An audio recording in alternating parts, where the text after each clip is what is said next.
pandemic, plague, epidemic, corona.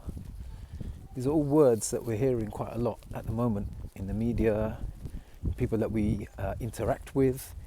And I'm not here to make a judgment or claim to be an expert on the validity of the frenzy that we see in the media, some of the perceived scaremongering that we're seeing in the media. But I'm not here to make a judgment whether that's valid or not.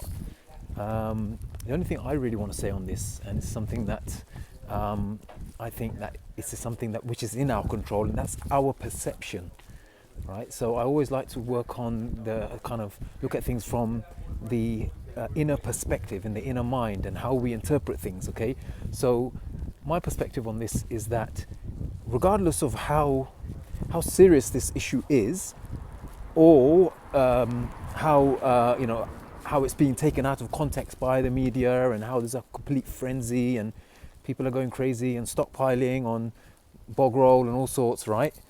End of the day, it's about your mind, okay? And I can only control how I interpret things. So what I'm trying to say here is that whatever we focus on expands, yes? I think that's like something which everyone can agree with, yeah? So if whatever we focus on expands, then if you're someone who's of a weak disposition, who is soft-hearted, right, and get affected by bad news, which is perfectly normal, then these stories that are circulating and these episodes that we're hearing about people getting infected all the time, and how this disease doesn't have any cure and it's fatal, then it's going to make us even more sad, even weaker in our strength to deal with issues. Yeah. So it's not going to help by focusing on it and constantly reading the news and checking all the alerts that come through on our devices.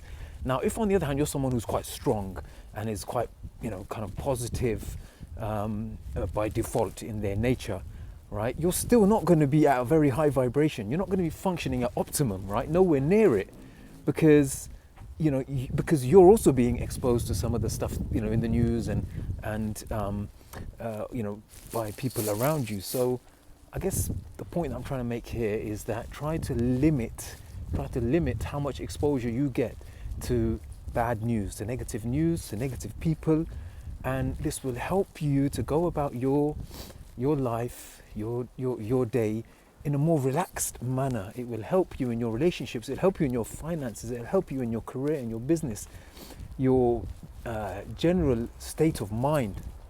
So going back to where I started, whatever you focus on expands, okay?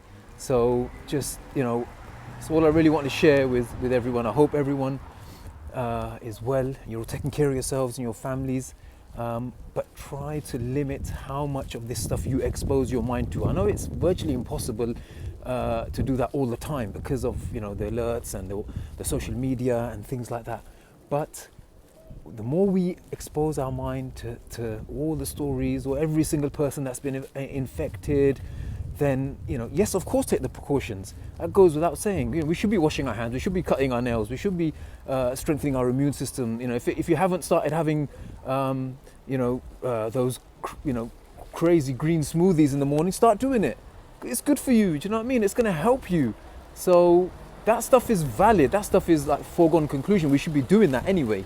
But try to control your mind, try to control your inner self in terms of what it gets exposed to, and you'll find yourself to be more relaxed, more happy, more joyful, despite all the chaos around us. So stay blessed, everyone. Take care of yourselves, please. Take care of those around you. Be sensible.